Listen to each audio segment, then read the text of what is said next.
Hello बच्चों, good morning.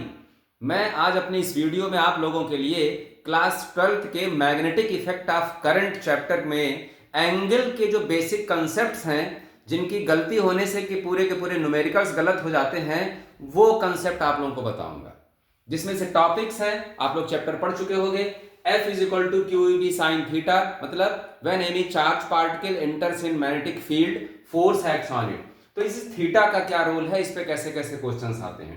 Biot-Savart law में देखेंगे हम लोग। बायो-सावर्ट लॉ आप जानते हो, D B is equal to mu naught upon 4 pi I D L sine theta by R square.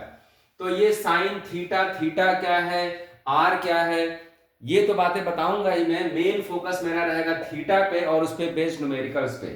फिर magnetic field due to current loop, current loop के centre पे मैग्नेटिक फील्ड। सर यहां पे angle का क्या कंसेप्ट है, देखेंगे हम लोग। करंट लूप की एक्सिस पे किसी पॉइंट पे मैग्नेटिक फील्ड निकालते हैं, तो यहां पे एंगल क्या क्या इन्वॉल्व कैसे होता है हम लोग देखेंगे। Ampere circuital law, integral B dot d l is equal to mu not I. यहां पे एंगल आ रहा है, जब डॉट प्रोडक्ट है इसको हटाओगे आप तो B D L cos theta लाओगे। वो थीटा किसके किसके बीच एंगल है, क्या है, कैसे उसके क्वेश्चंस आते हैं, ये सारी चीज हम लोग देखेंगे।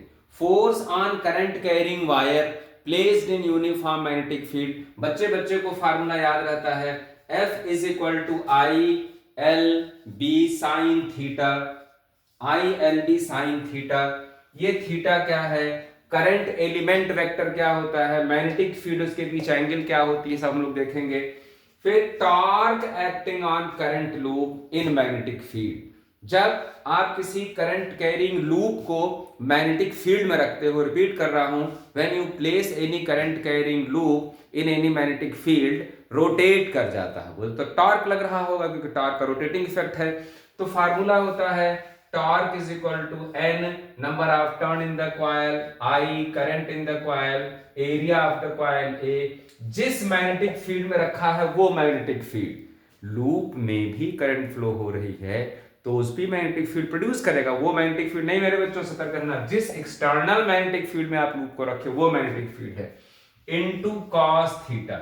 नहीं सर मैं तो देखा हूं साइन भी होता है, वही सारी बातें मैं बताऊंगा। कब कॉस का फार्मूला लगता है, कब साइन का फार्मूला लगता है, भरे हैं एनसीईआरटी में क्वेश्चंस, लेकिन एंगल के कंसेप्ट की वजह से बच्चों के अनलकीली क्वेश्चंस गलत हो जाते हैं। कल एक बच्चा मिला मुझसे, कह रहा सर फिजिक्स है तो बहुत इंटरेस्टिंग, लेकिन सर हाथ नहीं लगती। मैं कहा बेटा ये तो कुदरत का दस्तूर है, जो चीज़ अच्छी होती है, सुंदर होती है, वो बड़ी मुश्किल से हाथ लगती है। बस हाथ लगा लो उसे, तुम जिंदगी बन जाएगी। तो कहा सर आप समझ नहीं पाया, मैं क्योंकि मुस्कुरा के कहा था। मैं कहा बेटा तू समझ जाएगा, बस याद रखियो कि हर सुंदर चीज़ को पाने के लिए बड़ी मेहनत करनी पड़ती है, इंटरेस्टिंग चीज़ को पाने के लिए बड़ी मेहनत करनी पड़ती है, तो जुट जा। फिर वो मुस्कुराया, कहा नहीं सर समझ गया आपकी बात, इशारे इशारे में आप बहुत कुछ कह रहे हो। खैर, तो एक एक करके हम लोग देखते हैं कि इन टॉपिक्स में एंगल का कंसेप्ट क्या है। आप चाहें तो एक बार फटाफट इन टॉपिक्स को नोट कर लें, ये आपके रिवीजन में भी हेल्प करेगा, क्योंकि बहुत इंपॉर्टेंट चैप्टर है बेटा मैग्नेटिक इफेक्ट ऑफ करंट। जिन बच्चों का डेरिवेशन में बहुत विश्वास है उनके लिए भी अच्छा है, न्यूमेरिकल्स के लिए भी अच्छा है, कंसेप्चुअल के लिए भी अच्छा है। ठीक है, नंबर दिलाने वाला ये चैप्टर है। ठीक, लिखते रहिए, मेरी बात सुनते रहिए। इस सीक्वेंस की ये दूसरी वीडियो है। इसकी पहली वाली वीडियो में एंगल के कंसेप्ट से रिलेटेड मैं इलेक्ट्रोस्टैटिक्स और करंट इलेक्ट्रिसिटी की एक वीडियो बना चुका हूं, वो पार्ट 1 थी इसकी, ये पार्ट 2 है। ठीक है, नोट कर लिया आप। तो अब एक एक करके हम लोग देखते हैं। बहुत देखो, बहुत हाई फाई कंसेप्ट नहीं है बेटा लोग, ये कोई, बस ये है कि मिस हो जाता है, आप लोगों से नजरअंदाज कर देते हो तो मामला हो जाता है गड़बड़। और मैं नहीं चाहता कि छोटी छोटी बातों से आपके न्यूमेरिकल्स और कंसेप्चुअल क्वेश्चन गलत हो। तो पहला टॉपिक आपके पास है force acting on charge particle entering in uniform magnetic field। Uniform magnetic field है, बी मैग्नेटिक फील्ड स्ट्रेंथ है, बी टेस्ला। इसमें चार्ज पार्टिकल एंटर किया v स्पीड से, ये मैग्नेटिक फील्ड, ये थीटा। तो पता चल गया कि थीटा किसके किसके बीच का एंगल है, थीटा एंगल किसके किसके बीच का है, v के बीच का और b के बीच का। v d साइन थीटा आपको दिख रहा है, ये मेरा मकसद था। तो q v क्रॉस b हो गया, ये v क्रॉस b, क्योंकि मुझे एंगल के बारे में बताना है तो सारा कुछ एंगल बन गया। अब इसमें देखो असर्शन रीजन एमसीक्यू बनने शुरू हुए। अगर ये इक्वेशन आपके पास है बेटा, तो इसमें दो चीजें आप साफ साफ बता सकते हो, F perpendicular B and F perpendicular. अब जो बच्चे 11th का क्रॉस प्रोडक्ट नहीं पढ़े हैं उनके लिए बहुत इंपॉर्टेंट कंसेप्ट है। क्रॉस प्रोडक्ट की ये प्रॉपर्टी है कि प्रोडक्ट इसके भी परपेंडिकुलर, इसके भी। सर क्यों के क्यों नहीं, क्यों तो मेरे बच्चे स्केलर क्वांटिटी है। तो एक ये एंगल का कंसेप्ट आ गया। अब इस पे फिर क्वेश्चन बना, एक तो ये कि कौन से दो पेयर परपेंडिकुलर, एक जोड़ाइए एक जोड़ाइए।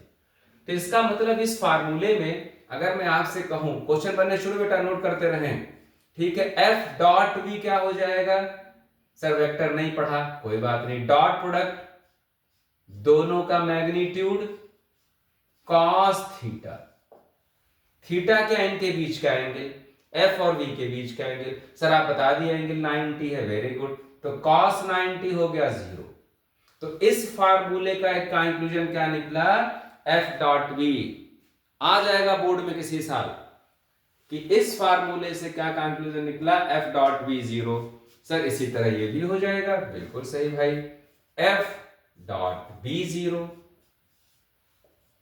तो देखने के लिए छोटा सा टॉपिक, बच्चे सोचेंगे हाँ चलो यार वैल्यूज दी रहेंगी, एंगल दिया जाएगा। नहीं बेटा, वो जमाना चला गया, इतने सिंपल क्वेश्चंस नहीं आते, क्योंकि बच्चे स्मार्ट हो रहे हैं। आप लोग तो क्वेश्चन भी स्मार्ट होना चाहिए ना, तालमेल तो तब होगा। क्लियर। अब इस पे एक आध कंसेप्चुअल क्वेश्चन बता दूं। कोई जरूरी नहीं है कि चार्ज पार्टिकल मैग्नेटिक फील्ड में चल रहा है तो फोर्स लगेगी।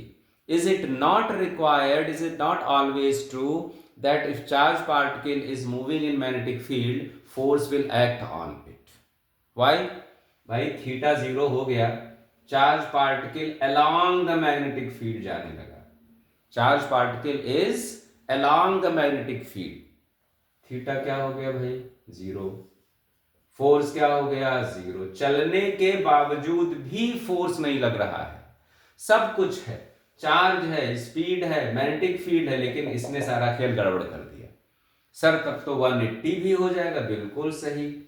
एंटी पैरेलल कीवर्ड्स आप लिखेंगे, charge particle is entering, charge particle is moving in anti direction of magnetic field, तो थीटा 180 और साइन 180 भी 0 होता है। ठीक है, तो ये बेसिक बातें स्क्रीनशॉट लीजिएगा, नोट कीजिएगा। When particle is along the magnetic field, when the particle is in opposite direction to the magnetic field, in both the cases in spite of having speed force will not act, in spite of having speed force will not act. ठीक है sir, ये पहला topic हो गया angle वाला। Okay, अब देखते हैं हम लोग बायो-सेवर्ट लॉ। अब देखते हैं बायो-सेवर्ट लॉ। बायो-सेवर्ट लॉ आप लोग लिख लीजिए, पढ़ चुके हैं आप। Biot Savart law is to find magnetic field, Biot Savart law is to find magnetic field. T silent होता है भाई। बायो-सेवर्ट लॉ,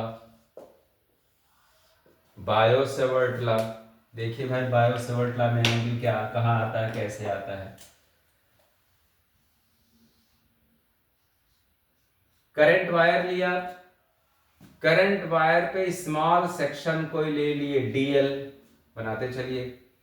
करंट वायर पे स्मॉल सेक्शन आप ले लिए डीएल, इस पॉइंट पे मैग्नेटिक फील्ड निकालना है, तो डीएल से पी को ज्वाइन किया है आपने, फार्मूले में यही आर है आप लोगों का, आर अभी लिखेंगे फार्मूला।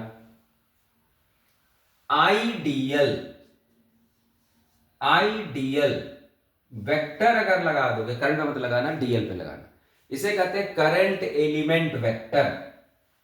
करंट एलिमेंट वेक्टर, ये एंगल थीटा, तो देखने से लग गया किसके किसके बीच एंगल है थीटा, करंट एलिमेंट वेक्टर और इस आर वेक्टर के बीच। सर फार्मूला भी लिख दीजिए, dB is equal to mu naught upon 4 pi I D L sine theta upon R square. तो समझ गए थीटा क्या है, थीटा ये है। अब मेरा यहां पे एम है बेटा लोग एंगल बताना, ठीक है, इसलिए बीच की चीजें निकाल रहा हूं मैं। और गहरी बात थोड़ी सी, जब आप इसको वेक्टर फॉर्म में लिखोगे, अब कैसे वेक्टर फॉर्म में लिखना है वो आप पहले से जानते हो, I D L cross R upon R cube. ध्यान देना वेक्टर फॉर्म, क्योंकि यहां भी एंगल की बात अभी आएगी। नहीं सर प्लीज बता दो, डायरेक्ट मत मारो। चलो भाई, अगर इसी में आप आर से ऊपर नीचे मल्टीप्लाई कर दो, आर से ऊपर नीचे मल्टीप्लाई कर दिए बेटा लोग, तो I D L R sine theta upon R cube हो गया। थीटा किसके किसके बीच का एंगल है, आइडियल और R, A B sine theta. दोबारा सुनो, ए बी साइन थीटा, तो ए क्रॉस बी बन जाता है। क्या बन जाता है, ए क्रॉस बी बन जाता है। तो ये बन गया। सर यहां क्या एंगल का कंसेप्ट, फिर वही बात आ गई, एंगल डीबी किसके परपेंडिकुलर, आइडियल के परपेंडिकुलर। डीबी किसके परपेंडिकुलर, आर के, वही क्रॉस प्रोडक्ट, प्रोडक्ट इसके भी परपेंडिकुलर, प्रोडक्ट इसके भी परपेंडिकुलर। ओके, कोई प्रॉब्लम नहीं। यहां से भी वही बन गया, डीबी डॉट डीएल क्या हो जाएगा 0, डीबी डीएल कॉस थीटा 90 है, DB dot R is equal to 0। जरूर लिखना बेटा लोग ये सब बात। क्लियर है बात, कोई प्रॉब्लम इसमें नहीं। नोट कीजिए,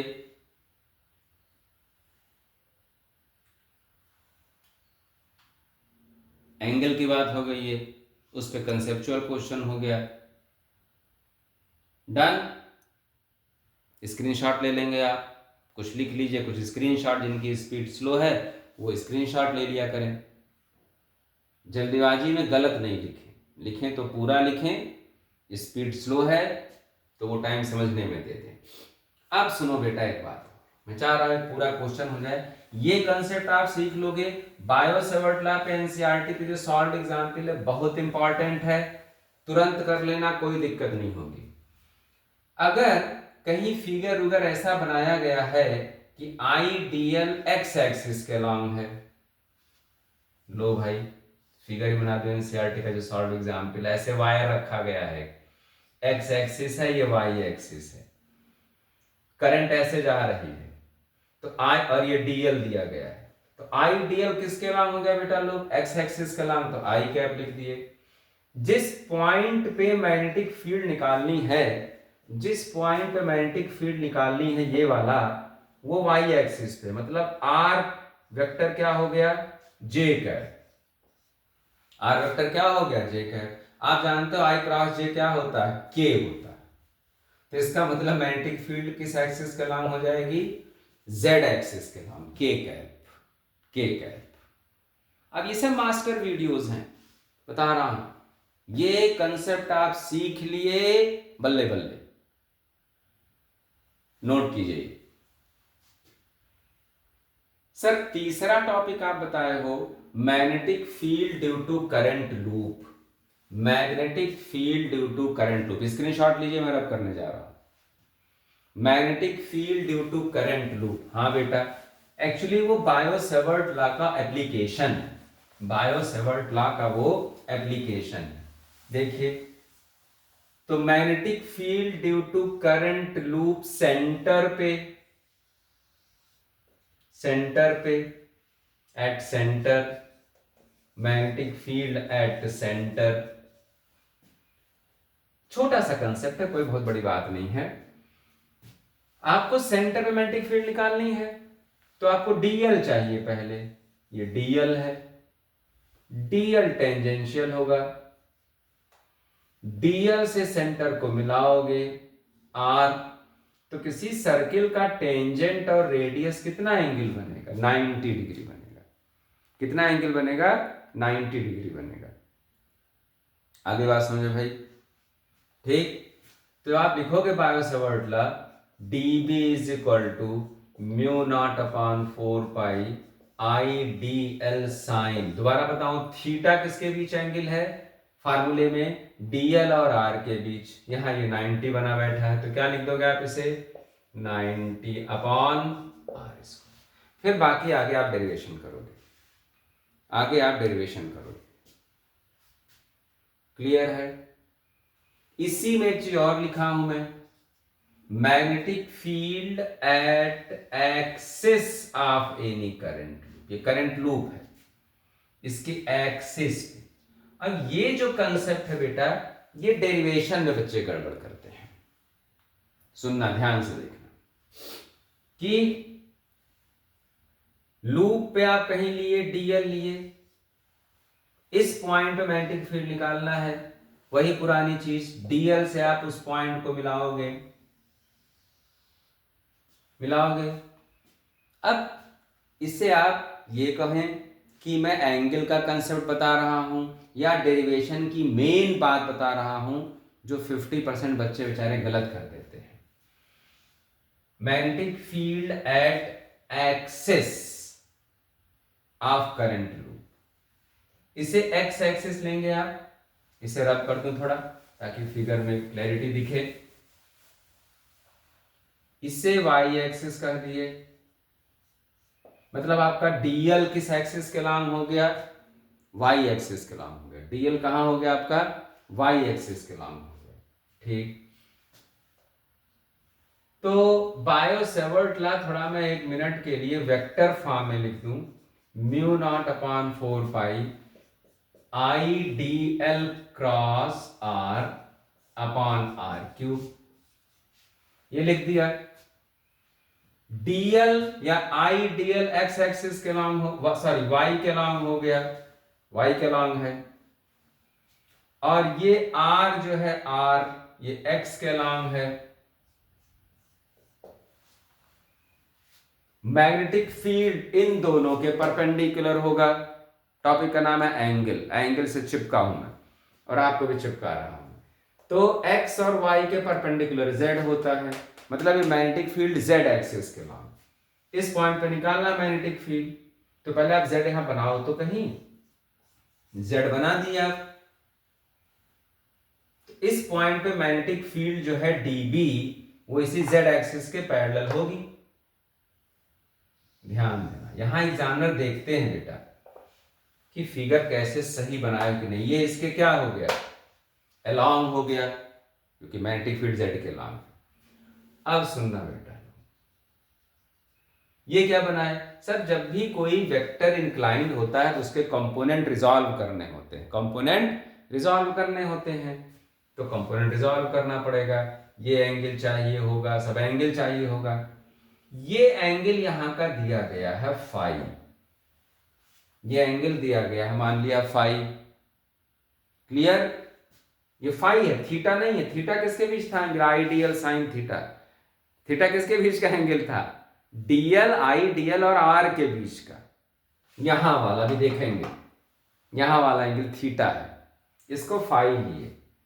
ये फाई तो ये फाई, ये भी एक प्रॉब्लम होती है बच्चों के लिए। बेचारे कोई बच्चे इसको फाई लिख देते हैं, कुछ इसको लिखते हैं फाई। तो भाई देखो, अगर रटो तो भयंकर रटो, ठीक है। नहीं तो सबसे आसान तरीका, एक बार दिल लगा के समझ लो, ठीक है ना। वही है कि एक बार बस पीछे पड़ जाओ, इंटरेस्टिंग चीज़, सुंदर चीज़ को पालो, फिर उसके बाद कोई चक्कर नहीं है। ठीक, तो कंसेप्ट समझ लो, सीख लो, पालो सुंदर चीज़ को फिजिक्स जैसी, और फिर उसके बाद वो छोड़ो नहीं, उसको छूटेगी ही नहीं, छोड़ने के बाद। तो ये डीबी है, ये क्या है, डीबी। ये क्या हो गया, डीबी कॉस फाई, एंगल के साथ कंपोनेंट कॉस, और ये क्या हो गया, डीबी साइन फाई। सर आप ये तो बताए नहीं कि ये फाई तो ये फाई। सुनो भाई, कई बातें हैं।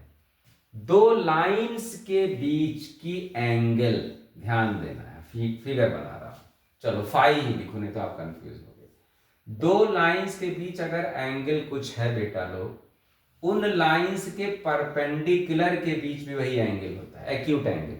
एक्यूट एंगल फाई है, इन दोनों पे परपेंडिकुलर ड्रा कर रहा हूं, इस पे परपेंडिकुलर ये हुआ और इस पे परपेंडिकुलर ये हुआ। आई बात समझ में? तो इन दोनों परपेंडिकुलर के बीच जो एक्यूट एंगल होगा वो भी क्या होगा, फाई ही होगा। कहीं देख लो आप, कहीं देख लेना, ज्योमेट्री में प्रूव्ड है ये। तो सर यहां कैसे है, इस लाइन का ये परपेंडिकुलर है कि नहीं, है ना, इस लाइन का ये परपेंडिकुलर है और इस लाइन का ये परपेंडिकुलर है।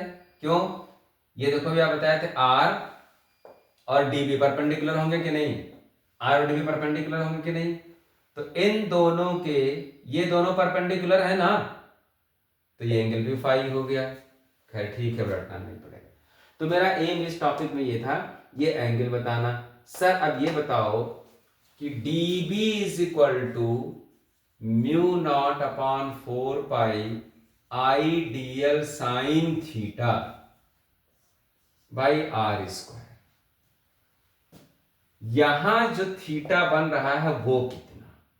अगर मैं कह रहा हूं बेटा 90, तो कहोगे नहीं सर 90 तो दिख ही नहीं रहा है, कौन इसको 90 कहेगा? ये डीएल, और देखो रिंग नहीं है मेरे पास, मान लो ये रिंग है, ये डीएल है, ये डीएल है ना, ये डीएल है। मार्कर देखो, टेंजेंशियल डीएल हो गया कि नहीं, टेंजेंशियल डीएल हुआ। दूसरा मार्कर ले लो, रिंग ऐसे रखे हो ना, रिंग कैसे रखा है, रिंग ऐसे रखा है, इस पर टेंजेंट ड्रा किए, डीएल आपको दिखाने के लिए ऐसे कर दिया, ये डीएल है और ये आर है, ये आर है। देख लो डीएल और आर के बीच एंगल क्या बन रहा है, परपेंडिकुलर टी जैसा दिख रहा है ना। कहीं भी ले जाओ इस टी को कहीं भी ले जाओ, ये वाला एंगल देखो, लूप नहीं देखेंगे आप, ना ना लूप नहीं देखना, डीएल देखना, डीएल। एक मार्कर ये, एक मार्कर ये, बच्चा कहेगा कि ये थीटा 90 हो गया, टी जैसा बन रहा है, 90 हो गया। आगे बात समझ में, बहुत बढ़िया है, समझ गए मेरे बच्चे। तो थीटा 90, तो ये एंगल का एक कंसेप्ट था इसमें। एक ये वाला मामला, गड़बड़ मत करना भाई, ये वाला, ठीक। और फिर डेरिवेशन नहीं करना है, ये वीडियो डेरिवेशन की नहीं है, तो इस नाते नहीं बता रहा हूं मुझे। क्लियर? ये तो समझने की चीज थी, नोट कर लिए, स्क्रीनशॉट ले लिए, तो बहुत अच्छी बात। क्लियर? क्लियर? चल अब इसके बाद हम लोग देखते हैं एम्पियर सर्किटल लॉ में एंगल का कंसेप्ट, इसके कुछ डेरिवेशंस में एंगल का कंसेप्ट, कुछ न्यूमेरिकल्स में इस पे बेस्ड एंगल का कंसेप्ट। एम्पियर सर्किटल, अब आपको रटना नहीं पड़ेगा बेटा, रटना नहीं पड़ेगा। Ampere circuital law, ampere circuital law, ये भी मैग्नेटिक फील्ड निकालने का एक लॉ है, मैग्नेटिक फील्ड फाइंड करने का ये भी एक लॉ है। कोई करंट वायर है, ठीक है, इनफाइनाइटली लॉन्ग लिया गया, मैं भी ले रहा हूं। सबको मालूम है कि इस करंट कैरिंग वायर के अगर यहां मैग्नेटिक फील्ड निकालनी है मुझे, तो राइट हैंड पाम रूल या स्क्रू रूल जो यूज करते हो, पाम रूल मुझे इजी लगता है, बच्चे समझ जाते हैं। करंट के डायरेक्शन में थंब कर लिया। इस पॉइंट पे मैग्नेटिक फील्ड निकालनी है तो इन फिंगर्स को इधर किया, मैं कर लिया। हथेली, पाम, पाम अंदर जा रही है। Current and thumb same direction, these fingers towards the point where you have to find magnetic field, then the direction of palm will be the direction of magnetic field. Palm is going inward, magnetic field inward है। ठीक है sir, ampere circuital law पे आ जाइए। क्या कहता है ampere circuital law? जिस point पे मैग्नेटिक फील्ड फाइंड करनी है आपको, वहां से पास होता हुआ एक लूप बना हुआ। 3D का मामला बेटा लोग 3D में देखो। करंट कैरिंग वायर, इसके किनारे एक आप रिंग रख दिए, वहां इमेजिन करो, रिंग रख दिए, ठीक, एक लूप बना दिए। इसी पे आपको मैग्नेटिक फील्ड फाइंड करना है, इस लूप पे। या उल्टा कहो कि जिस पॉइंट में मैग्नेटिक फील्ड फाइंड करना है वहां से आप पास होता है एक लूप बना देते हो। अब उस पॉइंट पे मैग्नेटिक फील्ड तो अंदर की तरफ है, अंदर है। उस लूप पे आप डीएल लिए, उस लूप पे क्या लिए? डीएल लिए। डीएल टेंजेंशियल गया कि नहीं? रिंग बनाओ, ऐसे रिंग है, अंदर गया तो डीएल, डीएल भी अंदर, टेंजेंट जो है लो ये है, ये लूप है। ये क्या बना दिए? लूप, लूप बना दिए। लूप पे टेंजेंट ड्रा कर दिए। देखो मार्कर टेंजेंट है, मार्कर क्या है? टेंजेंट है, टेंजेंट है। मैग्नेटिक फील्ड अंदर है, डीएल भी अंदर है। तो इसकी क्या जरूरत पड़ गई? एम्पियर सर्किटल लॉ क्या है भाई? ये जरूरत पड़ी। B dot DL is equal to mu not I है। तो इस केस में B और डीएल के बीच एंगल क्या बन गया? डॉट प्रोडक्ट क्या होता है? B DL cos theta mu not I. तो B और डीएल सेम डायरेक्शन में हो गए, बता दिया मैं। लूप बनाए, तीसरी बार सुनो, लूप इमेजिन किए, लूप पे डीएल लिए, डीएल टेंजेंशियल होता है, मैग्नेटिक फील्ड बता ही दिया अंदर की तरफ है, तो थीटा क्या होगा मेरे बच्चों? 0 हो गया। तो ये बात केवल डेरिवेशन की नहीं है, अभी ये क्वेश्चंस में भी यूज होते हैं। cos 0 क्या होगा अगले स्टेप में? 1 हो गया, तो इसको 1 लिख दोगे आप, बी डीएल। फिर आगे आप डेरिवेशन कर लोगे, म्यू नॉट आई। क्लियर है बात? कोई प्रॉब्लम? ठीक, ये हो गया आपका। अब देखो एम्पियर सर्किटल लॉ शुरू में बताया मैं कि इसके कुछ एप्लीकेशंस, वहां भी एंगल लगता है। कहां लगता है? Magnetic field due to solenoid में लगेगा, ड्यू टू सॉलिनॉइड में लगेगा। Magnetic field due to solenoid में लगेगा। कैसे? सॉलिनॉइड की मैग्नेटिक फील्ड, सॉलिनॉइड बना दिया, ड्राइंग बहुत अच्छी नहीं है मेरी, फिर भी ठीक है। सॉलिनॉइड बना दिया ये, इसकी मैग्नेटिक फील्ड अलोंग एक्सिस होती है। Magnetic field of solenoid is along its axis, along its axis. Okay, जब आप मैग्नेटिक फील्ड ऑफ सॉलिनॉइड का डेरिवेशन करते हो, B is equal to mu naught n I upon length of the solenoid, upon length of the solenoid। अगले step में total number by length को number of turns per unit length कह देते हो। तो जब इसका डेरिवेशन करते हो आप बेटा लोग, तो ऐसे लूप बनाते हो, एक लूप बनाते हो।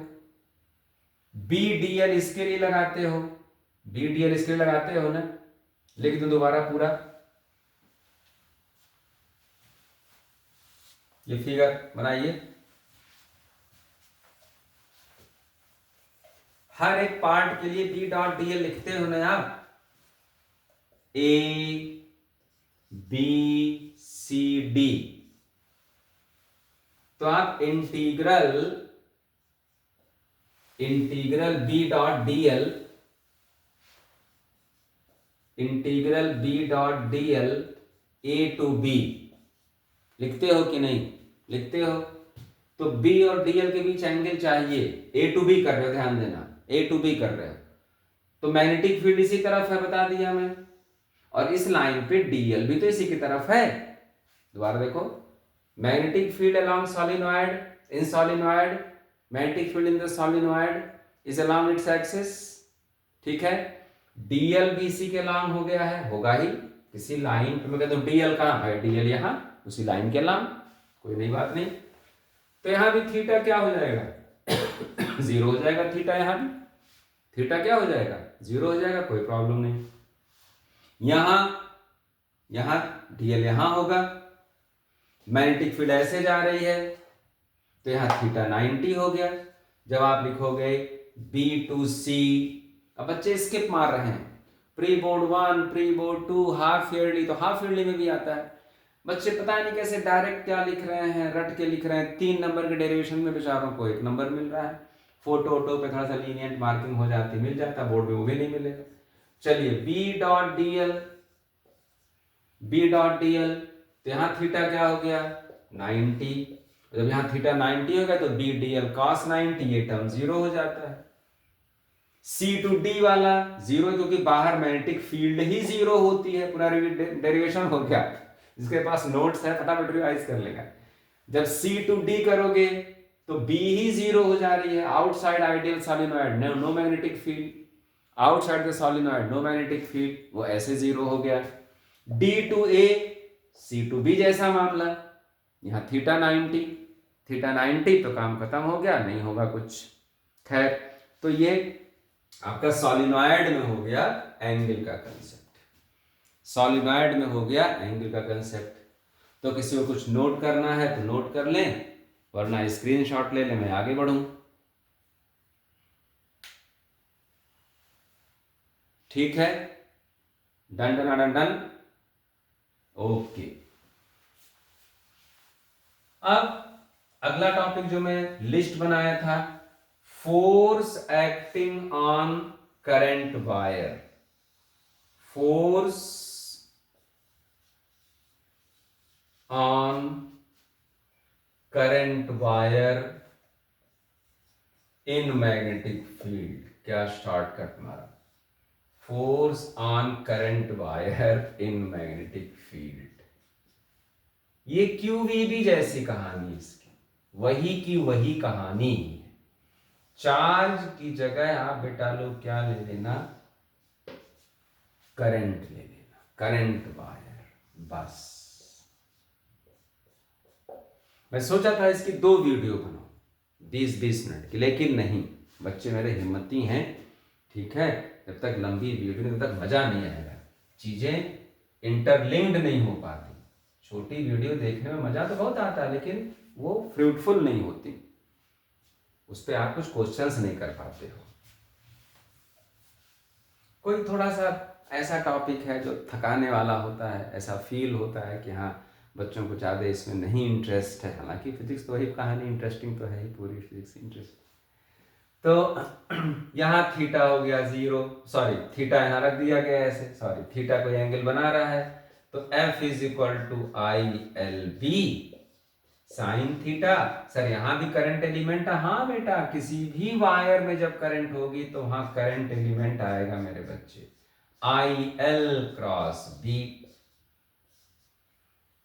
यहां फिर वही सारी कहानी रिपीट कर दोगे आप, सर लिख दो please, F perpendicular ideal, F perpendicular ideal, तो F डॉट डीएल जीरो हो जाएगा, F डॉट डीएल जीरो हो जाएगा। F perpendicular B, F perpendicular B है, तो F डॉट B जीरो हो जाएगा। क्लियर, एमसीक्यू बन जाएगा, असर्शन रीजन बन जाएगा। ऑलराइट सर, यहां भी वही बात, फिर क्या वही बात बेटा लोग, कि अगर करंट कैरिंग वायर पैरेलल रखा गया है तो थीटा जीरो है, फोर्स नहीं लगेगा। फोर्स क्यों नहीं लगेगा, थीटा जीरो की वजह से। ऐसे रखा गया है फोर्स नहीं लगेगा थीटा 180 की वजह से। दोबारा बता दूं, सारे टॉपिक एक वीडियो में बनाने का फायदा लो। ये बी क्या है बेटा लोग, इस वायर की magnetic field, no no no no no बाबा, नो बाबा, नो बाबा, ये बी इस वायर की मैग्नेटिक फील्ड नहीं है, ये बी एक्सटर्नल मैग्नेटिक फील्ड है। ये बी कैसी है, एक्सटर्नल। सर तब तो मजा आ गया बेटा, मैं कह ही रहा हूं फिजिक्स मजेदार है। सर किसी सॉलिनॉइड में, सर किसी सॉलिनॉइड में, कहां, सॉलिनॉइड में अगर करंट वायर एक्सिस के लॉन्ग रख दें, वाह भाई दिमाग लगाया वाला, तब तो इस पे फोर्स नहीं लगेगा। मैं कहा शाबाश बेटा, नहीं लगेगा बता दे। सर अभी आप बताए वो दो बातें, पहली बात बताया कि सॉलिनॉइड की मैग्नेटिक फील्ड एक्सिस के लॉन्ग होती है, हाँ बताया, और दूसरी बात बताया कि इस फार्मूले में बी एक्सटर्नल मैग्नेटिक फील्ड है, मतलब सॉलिनॉइड की मैग्नेटिक फील्ड। तो यहां तो करंट वायर और एक्सटर्नल मैग्नेटिक फील्ड जो कि सॉलिनॉइड का एक्सिस के लॉन्ग, दोनों के बीच एंगल 0 हो गया, साइन 0 हो गया, वायर पे फोर्स नहीं लगेगा। बहुत बढ़िया बेटा, भगवान भला करें। तो if any current wire is placed along the axis of solenoid, no force will act on it, no force. Sir अगर डायमीटर के लॉन्ग रखे, मान लिया ये मेरा थर्मस फ्लास्क है, सॉलिनॉइड है, सॉलिनॉइड है, तो अगर मैं ऐसे रख दिया कोई करंट वायर डायमीटर के लॉन्ग, सर तब तो मैक्सिमम लगेगा, बिल्कुल सही मैक्सिमम, क्योंकि सॉलिनॉइड की मैग्नेटिक फील्ड तो एक्सिस के लॉन्ग है, ऐसे एक्सिस के लॉन्ग है, और ये रख दिया आप डायमीटर, कैसे भी डायमीटर के लॉन्ग रखो, all the diameters are perpendicular to the axis, तो थीटा 90 हो गया, सॉलिनॉइड की मैग्नेटिक फील्ड बी और करंट कैरिंग वायर ऐसे, थीटा 90 हो गया। सर बहुत बढ़िया, भगवान आपका भला करे। नहीं बेटा तेरा भला करे, पढ़ाई तू कर रहा है। आगे बात समझ में क्लियर है मामला, ठीक, बिल्कुल मत घबराना, वीडियो लंबी होती है तो मजा आता है पढ़ने में और पढ़ाने में भी। अब हम लोग देखते हैं, करंट लूप को रखने जा रहा हूं मैं यूनिफॉर्म मैग्नेटिक फील्ड में, तो बड़ा इंपॉर्टेंट डेरिवेशन भी है ये। अगली वीडियो मेरी, या ये कहें कि एक और वीडियो में बनाऊंगा ऐसी डेरिवेशन की, देखना जल्दी ही इसे अपलोड करूंगा मैं। ये यूनिफॉर्म मैग्नेटिक फील्ड है कोई, हाँ बेटा यूनिफॉर्म मैग्नेटिक फील्ड ही आपके सिलेबस में है, बहुत है इतना। इसमें आप किसी लूप को रखें, किसको रखें, करंट लूप को रखें। जैसे बता करंट लूप, कोई करंट लूप ले लिया मैं, ये करंट लूप रख दिया मैग्नेटिक फील्ड, तो रोटेट करेगा मैग्नेटिक फील्ड में, क्या करेगा ये करंट लूप, ये रोटेट करेगा। अब देखो रोटेट करते समय का मैं फोटो लिया, एक बार फोटो ले लिया मैं, तो अब समझो, इसे समझो, लूप है, ये मैग्नेटिक फील्ड है, लूप ऐसे है बेटा, लूप ऐसे है, तो मैग्नेटिक फील्ड से कितना एंगल बना रहा है, 90। लूप ऐसे हो गया, मैग्नेटिक फील्ड के अलोंग हो गया, थीटा 0 एंगल बना दिया। लूप ऐसे है, कैसे समझो, लूप ऐसे है तो मैग्नेटिक फील्ड से कुछ एंगल बना रहा है ना, theta, theta is angle between, ये करंट कैरिंग लूप है, theta is angle between, theta is angle between magnetic field and plane of the loop, plane of loop, plane of the loop, theta. तब torque का जो formula लगेगा, N I A B cos theta. ध्यान देना, numerical में सीधे सीधे कहा है कि plane is normal to the magnetic field, normal to the magnetic field, मतलब plane is perpendicular to the magnetic field, plane और मैग्नेटिक फील्ड के बीच का एंगल दिया, थीटा हो गया 90, थीटा क्या हो गया 90, angle between plane and magnetic field. Plane is normal, plane is normal का मतलब क्या हुआ भाई, प्लेन परपेंडिकुलर। तो बस टॉर्क क्या हो गया, NIAB cos 90, टॉर्क 0।